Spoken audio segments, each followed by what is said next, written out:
Good afternoon, everybody, and thank you for joining me for another.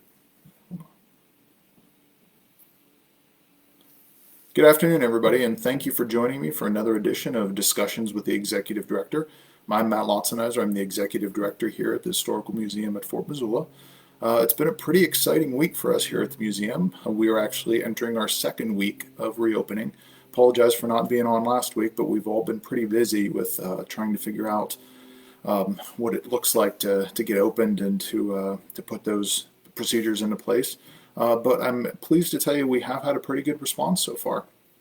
Since reopening on June 1st, we have actually had 158 visitors already come through the museum, and that includes a pretty big weekend last weekend. So we didn't really know what to expect when we first opened our doors and whether folks would come in, whether they wouldn't.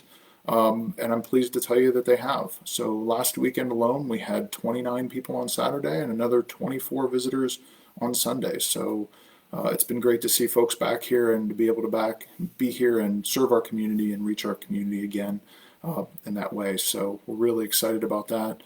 I also have to say that I want to thank all the folks that have come out. They've all been super respectful. They've worn their masks for the most part. We haven't had anybody give us a hard time. I know there was a kind of a fun kind of column, I guess, in the Missoulian recently.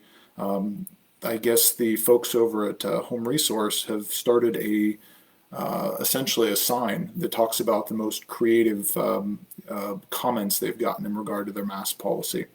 So I'm fortunate to say that we haven't gotten a lot of that pushback here. And I think the important thing to remember is that by wearing a mask, it's not for our own protection, but it's simply to do better for our fellow man and woman and to be considerate and be courteous to those folks and wear a mask so that if by some chance we happen to have COVID, that we're not infecting other people. So again, thank you so much for the people that have come through and been so gracious and been able to wear your masks and that.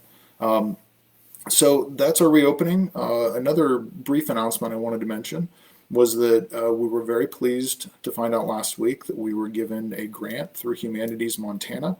Humanities Montana is handling the CARES grants for arts and culture here in the state of Montana. And these grants were very easy to apply for, and they were essentially designed to help alleviate some of the stresses that our museums and our cultural institutions have gone through related to COVID-19. I know in our case, one of the biggest challenges has been that we had to cancel events. So we lost a significant amount of revenue between canceling our Forestry Day event, which was supposed to take place at the end of April. And then also, in addition to Forestry Day, by closing the museum for 3 months, we lose 3 months worth of admissions. We lose 3 months worth of gift shop sales. So these are not small numbers and these are things that help us to do what we do as a museum and to serve the educational needs of our community. So I really appreciate the assistance from Humanities Montana.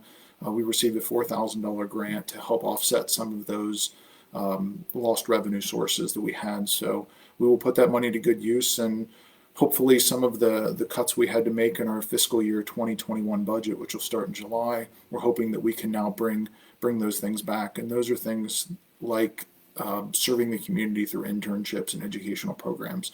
So fortunately, I think that that process of being able to do that is going to be able to happen now, and that's thanks to the CARES grants that were allocated, and thanks to Humanities Montana for kind of shepherding that and helping us to do that. So with that, those are my kind of two announcements today. This is going to be a little bit of a shorter one because I think we're all kind of getting back into the swing of things again. But I wanted to, as part of my history moment today, I want to share with you a little bit of information that we have related to the Fort Missoula streetcar line. So one of the interesting aspects that most people don't know about museums is that museums love to talk about artifacts, and that's what we collect and what we do. But when we talk about artifacts, we're not necessarily just talking about small objects. Most people assume that an artifact would be something like a photo or a household item or maybe even a piece of furniture. But the truth is, in the museum world, each and every item that we collect and that we're responsible for caring for, whether that be a vehicle or even a building, those are all considered artifacts within our collection. So here at Fort Missoula, We have 45,000 objects that we own and preserve. And one of my favorite artifacts that we own and preserve is the interurban streetcar trolley, which I'm sitting in right now. So I thought I'd bring to you from the streetcar. So my talk this afternoon is going to be a little bit about, we're going to refer to it as the end of an era, or the Fort Missoula streetcar line. I know Christiana and Emily gave a really great program earlier this week on their Lunch and Learn program about the interurban streetcar and the line that existed here in Missoula. So I wanted to kind of build on that and talk a little bit more about the history of that. So if you haven't watched Christiana and Emily's presentation, please check out our Facebook page and you can find it there. We're recording all these programs we're doing on there, and you can watch them at your convenience anytime you'd want to. But before we get started talking about kind of the end of the streetcar, I actually wanted to talk about the beginning of the streetcar here in Missoula. So I'm going to review some of the basic details about streetcars and trolleys here in town. So the car I'm sitting in right now was originally known as car number 50, and it operated from roughly about 1912 to 1932, and it was responsible for making the run from Missoula to Bonner, Montana. It would stop in downtown Missoula. It also stopped at the Northern Pacific Railway Station. It was one of the first streetcars in the United States to be operated by only one serviceman, as most cars had at least 2 crew members on them.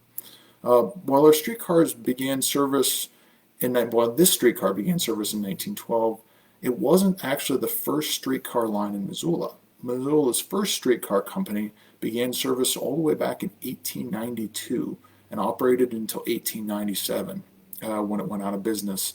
The reason it went out of business was, interestingly enough, because they were replanking Higgins Avenue and the Higgins Avenue Bridge. Now, during this replanking process, the rails for the streetcar were actually removed but never replaced. So this essentially brought the end of that initial streetcar that existed back in 1897. So a little over a decade later, in 1909, U.S. Senator and former Copper King William A. Clark proposed a streetcar line that would actually connect the cities of Missoula with Great Falls. Now, although this much longer line never would happen, the Missoula Street Railway Company was born and began service here in our community in 1910.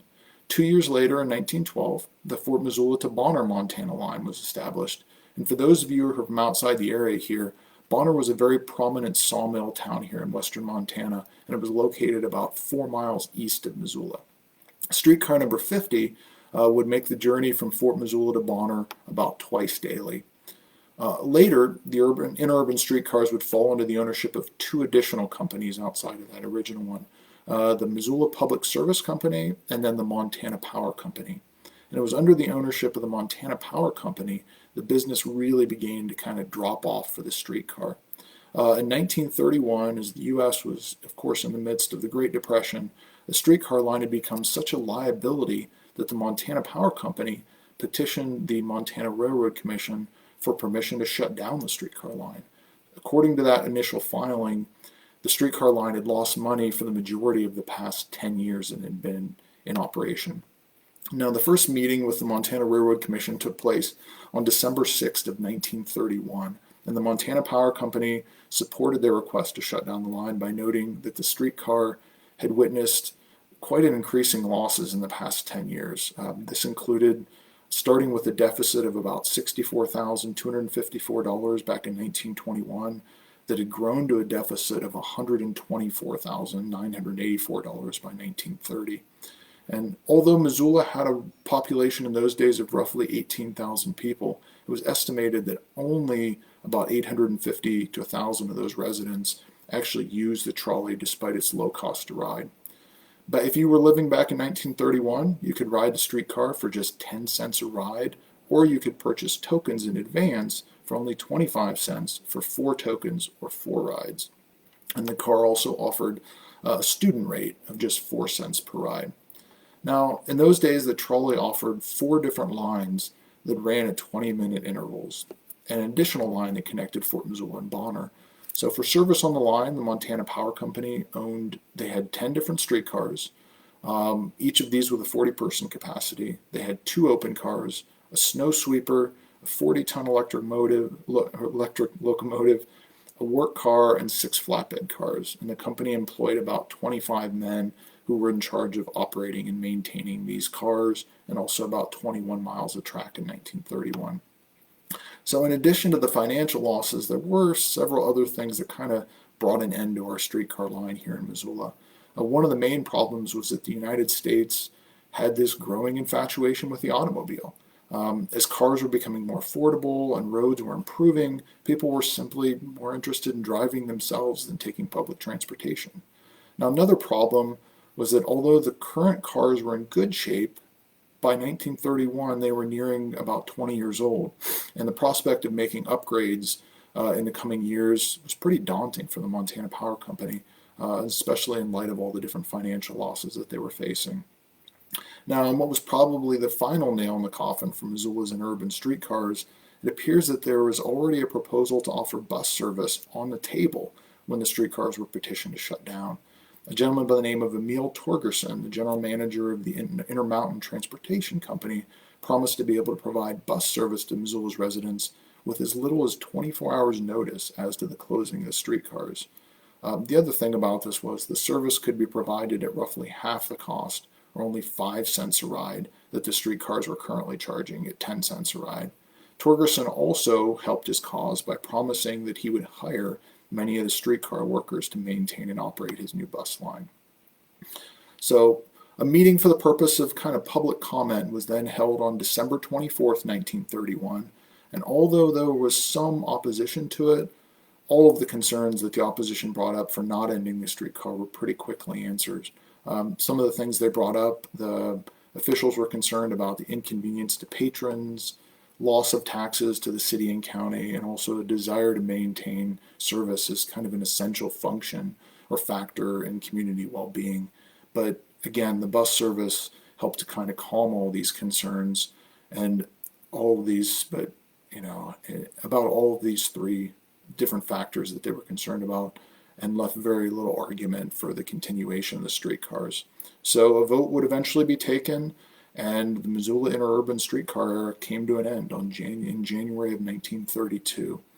Although the company would continue to exist for about 5 to 6 months after that, as they were taking part in repairing the tracks as well as the repairing the streets at the same time. So, well, I hope you enjoyed.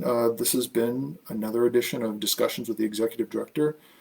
Please feel free, if you'd like, to share your questions. I would love to have some questions to answer as part of this. So thanks again for tuning in, and everybody have a great day. And I will plan on doing another one of these in about 2 weeks from now for another Discussions with the Executive Director. So thanks again, stay well, and hope to see you out at the museum.